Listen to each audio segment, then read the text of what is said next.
તો નમસ્કાર મિત્રો, સ્વાગત છે આપનું ફરી એકવાર TV7 ગુજરાતી યુટ્યુબ ચેનલની અંદર। આજે તારીખ 2 સપ્ટેમ્બર 2025 વાર મંગળવાર અને આજના તાજા નવા હવામાન સમાચાર જાણીએ। તો મિત્રો, ગુજરાત રાજ્ય ઉપર આજથી વાતાવરણમાં અચાનક મોટો પલટો આવશે, કારણ કે વરસાદની સિસ્ટમમાં મોટો ઉલટફેર જોવા મળ્યો છે અને ખાસ બીજી મોટી ખતરનાક વાવાઝોડાની પણ આજે જે છે તે અપડેટ આવી છે। જાણીને તમે ચોંકી જવાના છો। તો એ બધી જ માહિતી આજના વિડીયોની અંદર આપણે વિસ્તારથી વાત કરીને સમજાવવાના છીએ, કારણ કે મિત્રો તમને જણાવી તો આગાહી દ્વારા જે આગાહી કરવામાં આવી છે તે ખૂબ જ ભયંકર છે, ખૂબ જ ડરામણી આગાહીઓ કરી દેવામાં આવી છે, જે જોતા મિત્રો એવું લાગી રહ્યું છે કે આ સપ્ટેમ્બર મહિનો હવે જે છે તે નવા જૂની કરશે, કારણ કે આ મહિનાના પ્રથમ 10 દિવસ ગુજરાત અને ભારત માટે ખાસ કરીને જે છે તે અતિ ભારે રહેવાના છે, કારણ કે વાવાઝોડું, વરસાદ, ભૂસ્ખલન અને તમામ કુદરતી પ્રકારની જે પણ આપત્તિ આવતી હોય છે, બધી આપત્તિઓને લઈને નવા મિત્રો જે છે તે આગાહી અને અપડેટ સામે આવી છે, જેના વિશે મિત્રો વિસ્તારથી વાત કરીશું। અને ખાસ અત્યારે ગુજરાત રાજ્ય ઉપર જે આ વરસાદની સિસ્ટમ અત્યારે સક્રિય છે, તો આ વરસાદની સિસ્ટમને કારણે મિત્રો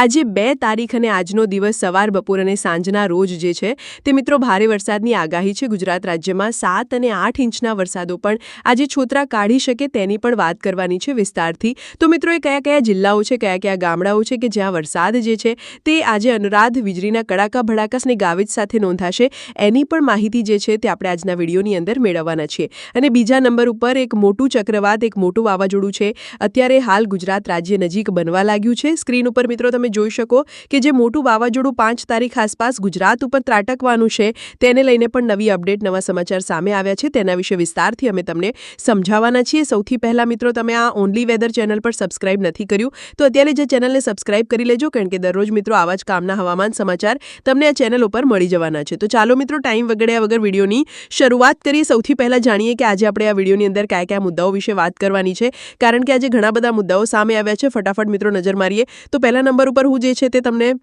જે વાવાઝોડાનો ખતરો દેખાઈ રહ્યો છે અને તેને લઈને મિત્રો જે નવી આગાહી કરવામાં આવી છે તેના વિશે વાત કરીશ। બીજા નંબર ઉપર મિત્રો આપણે સિસ્ટમ વિશે સમજીશું કે ગુજરાત રાજ્ય પર અત્યારે જે સિસ્ટમ બની છે તેને લઈને આગામી 3 દિવસ કેવું વાતાવરણ રહેશે, ગુજરાતમાં કેટલો વરસાદ પડશે, અને છેલ્લે ત્રીજા નંબર ઉપર મિત્રો આજની વાત કરવાની છે, એટલે કે 2 તારીખની વાત કરવાની છે કે આજે 2 તારીખ અને કયા ગામડાઓ છે, કયા ભાગો છે કે જ્યાં વરસાદ આજે છોતરા કાઢશે, એ કોઈ ગામનું નામ લઈને જણાવવામાં આવશે। તો વિડીયોમાં મિત્રો અંત સુધી બનેલા રહેજો, જોડાયેલા રહેજો।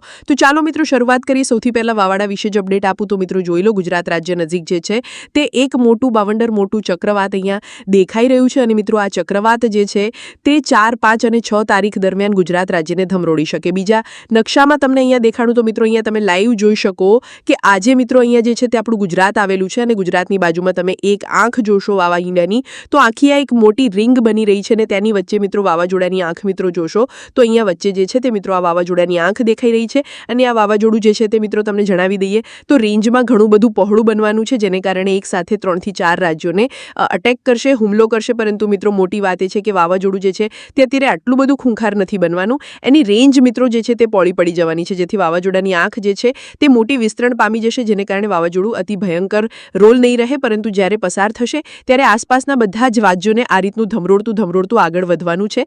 વાત કરીએ તો મિત્રો અહીંયા આપણું ગુજરાત રહેલું છે, અને વાવાઝોડું જે છે તે મધ્ય ભારતમાંથી કેન્દ્રબિંદુ બનીને આગળ વધશે અને આ રીતનું પાકિસ્તાન તરફ જે છે તે આગળ વધશે। એની વચ્ચે જેટલા પણ રાજ્યો આવશે એને ઉઠાવી લેશે, જેમ કે ગુજરાત, મધ્યપ્રદેશ, રાજસ્થાન, મહારાષ્ટ્ર અને છત્તીસગઢ લાગુના જે વિસ્તારો છે, આંધ્રપ્રદેશ લાગુના વિસ્તારો છે, તો મિત્રો આ બધા જ વિસ્તારો જોડો તો આ રેન્જમાં આવી રહ્યા છે। અને મિત્રો ગુજરાતમાં એની કેટલી અસર થશે તો તમને જણાવી દઉં। સૌથી પહેલા તો તારીખ, તો 5 તારીખથી લઈને 8 તારીખ વચ્ચે આ વાવાઝોડું ગુજરાતમાં દસ્તક દેશે તેવું લાગી રહ્યું છે, અને એની અસર મિત્રો એ થશે કે ગુજરાતમાં તોફાની વરસાદો પડશે, અમુક ભાગોમાં 12 તો 14 ઇંચના પણ વરસાદો પડી શકે। અને બીજા નંબર ઉપર ગુજરાતમાં જે છે તે તોફાન જેવું વાતાવરણ સર્જાશે, ભારે પવન સર્જાશે। બાકી મિત્રો એટલી વધારે ભયંકર અસરો જે છે તે નહીં થાય, કારણ કે વાવાઝોડાની તીવ્રતા ઊંચી છે, પરંતુ રેન્જ વધારે છે, એટલે કે પહોળું વધારે છે, જેને કારણે મિત્રો તેની તીવ્રતા જે છે તે ઘટી છે। પરંતુ મિત્રો જણાવું તો દિવસેને દિવસે વાવાઝોડાનો આકાર બદલાઈ રહ્યો છે, દિશા બદલાઈ રહી છે, તીવ્રતા બદલાઈ રહી છે। તો દરરોજ સવારે મિત્રો હું નવા વિડીયોની અંદર તમને દરરોજ અપડેટ આપતો રહીશ। આજની અપડેટ આપણે મિત્રો અત્યારે જાણી લેતી, તો ચાલો ત્યાર પછી જે છે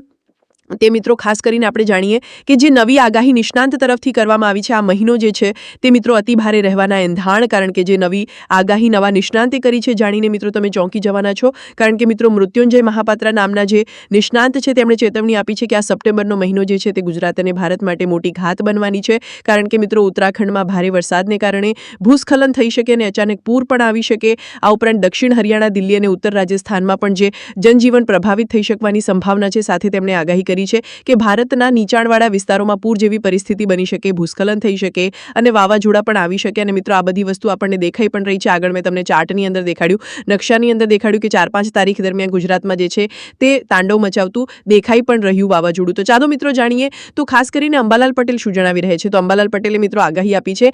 આગામી 10 દિવસની આગાહી અંબાલાલે આપી દીધી છે. અંબાલાલ પટેલે મિત્રો વરસાદની આગાહી કરતા જણાવ્યું કે 3 થી લઈને 10 તારીખ સપ્ટેમ્બર એટલે કે આ ચાલુ મહિનાની ભારે રહેશે.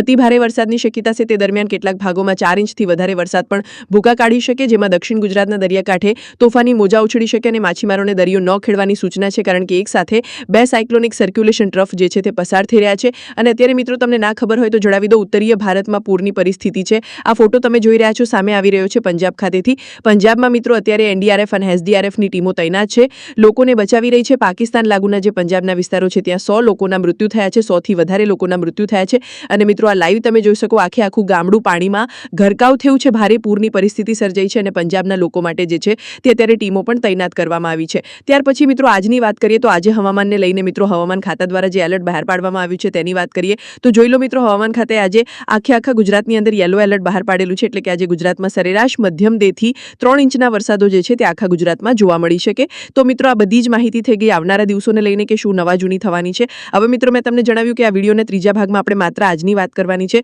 તો ચાલો હવે આપણે જે છે તે માત્ર ને માત્ર આજની જ વાત કરીએ અને જાણીએ કે આજે 2 તારીખ છે અને ગુજરાત રાજ્ય પર જે મોટી સિસ્ટમ પસાર થવાની છે, જેને કારણે મિત્રો હું તમને લાઈવ સેટેલાઇટના માધ્યમથી સિસ્ટમ પર દેખાડી દઉં, જેથી તમે સમજી જશો કે કેવી રીતની સિસ્ટમ છે ને કેટલી વધારે ભયંકર છે. તો મિત્રો જોઈ લો, અત્યારે ગુજરાત રાજ્ય ઉપર જે છે તે એટલા બધા ભયંકર કોઈ મોટા વાદળો નથી, પરંતુ બાજીમાંથી સાઈડમાંથી આ વાદળો આગળ વધી રહ્યા છે, જેથી આજનો દિવસો મિત્રો ગુજરાતમાં મધ્યમ વરસાદ રહેવાનો છે. પરંતુ આવતીકાલથી જે છે તે મિત્રો સિસ્ટમ લંબાઈ જવાની છે. અને મિત્રો તમને જણાવી દઈએ તો આજે ગુજરાતમાં જે છે તે સરેરાશ ભારેથી અતિ ભારે લેવલના પણ વરસાદનું તમને જોવા મળી શકે, કારણ કે જે નવી આગાહી સામે આવી છે તે જોતા એવું લાગી રહ્યું છે કે ખાસ આજે ગુજરાત રાજ્યમાં મધ્યમ વરસાદ રહેશે.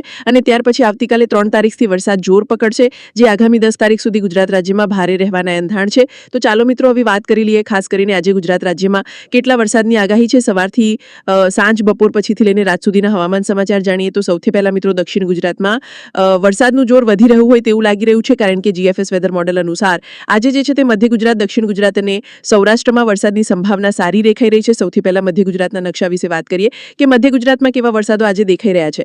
તો મધ્ય ગુજરાતની અંદર મિત્રો આખો આ નકશો છે, જેની અંદર તમે જોઈ શકો કે આજે મધ્ય ગુજરાતમાં અમદાવાદ લાગુના વિસ્તારોમાં એક હાઈ લેવલના વાદળો બની રહ્યા છે. જી હા દર્શક મિત્રો, જોઈ લો, આખો મધ્ય ગુજરાતનો પટ્ટો છે. તેની અંદર મધ્ય ગુજરાતની અંદર આજે દાહોદ, ગોધરા, મહીસાગર, છોટાઉદેપુર, લુણાવાડા થી લઈને બોઢેલી, છોટાઉદેપુરથી વડોદરાના વિસ્તાર, ખંભાત, આણંદ, નડિયાદ, ધોળકા, અમદાવાદ, ગાંધીનગર, વિરમગામ, કપડાવંજ અને બાલાસિનોર લાગુના જેટલા પણ આ વિસ્તારો છે મધ્ય ગુજરાતના, બધા વિસ્તારો પર જે છે તે મિત્રો વાદળીય સિસ્ટમ જે છે તે અત્યારે આગળ વધી રહી છે. અને આ વાદળો ભારે કાળા ડિબાંગ અતિ ભારે હાઈ લેવલના વાદળો છે, જે ગુજરાત રાજ્યમાં આજે જે છે તે મધ્યમથી ભારે વરસાદ દઈને આવશે. સેમ ટુ સેમ મિત્રો દક્ષિણી ગુજરાત વિશે પણ વાત કરીએ તો જીએફએસ વેધર મોડેલ અનુસાર દક્ષિણ ગુજરાતમાં આજનો દિવસ અતિ ભારે રહેવાના એંધાણ, જેમાં સુરત લાગુના વિસ્તારોમાં તો હાઈ લેવલના વરસાદો પણ અત્યારે હાલ દેખાઈ રહ્યા છે, કારણ કે વાદળો જો તો 93% રેન્જમાં દક્ષિણ ગુજરાતમાં વાદળો હાલ અત્યારે દેખાઈ રહ્યા છે. તેમાં મિત્રો જો તે દક્ષિણ ગુજરાતની અંદર ભરૂચથી લઈને રાજપીપળા, છોટાઉદેપુરના વિસ્તારોથી લઈને ઉમરપાડા, ડેડિયાપાડા નીચે આવે તો સુરત લાગુના વિસ્તારો, વાનકાડ, બારડોલી, કોસંબા, ભરૂચ, અંકલેશ્વરના વિસ્તારોને ત્યાંથી નીચે મિત્રો જોઈ લો તો વલસાડ લાગુના વિસ્તારોથી લઈને નવસારીના વિસ્તારો, આહવા, ડાંગ અને સાપુતારા સહિતનો જેટલો મિત્રો આખો જે આ પટ્ટો છે, આખો ઝોન બની રહ્યો છે, આખા ઝોનની અંદર મિત્રો અતિ ભારે કાળા ડિબાંગ વાદળો છે. અને આ વાદળો જે છે તે અચાનક ફાટશે તો ગુજરાત રાજ્યમાં આજે દક્ષિણ ગુજરાતમાં તોફાની વરસાદો પણ જોવા મળી શકે.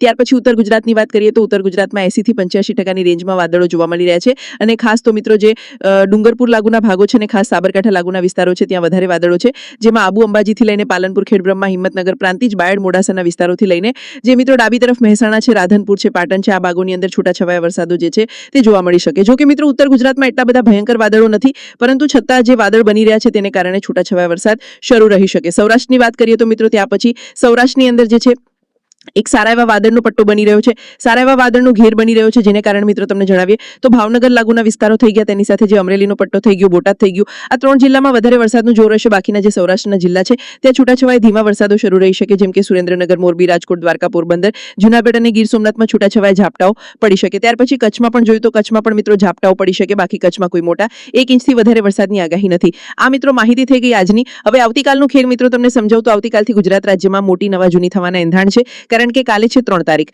3 તારીખથી એકદમ મિત્રો બંગાળની ખાડીમાં એક સર્ક્યુલેશન શરૂ થઈ જવાનું છે અને બંગાળની ખાડીનું એ સર્ક્યુલેશન ધીમું આગળ વધશે. 5 તારીખ આસપાસ ગુજરાત ઉપર જે છે તે વાવાઝોડાની સિસ્ટમ બનાવશે અને પછી 5 થી 8 તારીખ ગુજરાત ઉપર જે છે તે તોફાની અતિભારે વરસાદો રહેવાના છે. મિત્રો, આ મહિનાનો સારામાં સારા વરસાદ 5 થી 8 તારીખમાં જ આવશે, તો તેની તૈયારીમાં અગાઉ રહેજો. ત્યાર પછી વરસાદ આવે ના આવે એની કોઈ ગેરંટી રહેશે નહીં, કારણ કે ત્યાર પછી ચોમાસું હવે આ વર્ષનું વિદાય તરફ પણ આગળ વધશે. જો કે મિત્રો, ઘણી બધી ચર્ચા છે જે આપણે આવનારા વિડીયોમાં કરીશું. આજ માટે આટલું જ રાખીએ છીએ. વિડીયો પસંદ આવે તો લાઇક, શેર અને સબસ્ક્રાઇબ કરજો. તમારા મિત્રો સાથે વોટ્સએપ શેરની અંદર શેર કરજો અને સાથે જ આ ચેનલને સબસ્ક્રાઇબ નથી કરી તો અત્યારે જ કરી લેજો. કાલે મળીશું મિત્રો, ત્યાં સુધી ધન્યવાદ. જય માતાજી.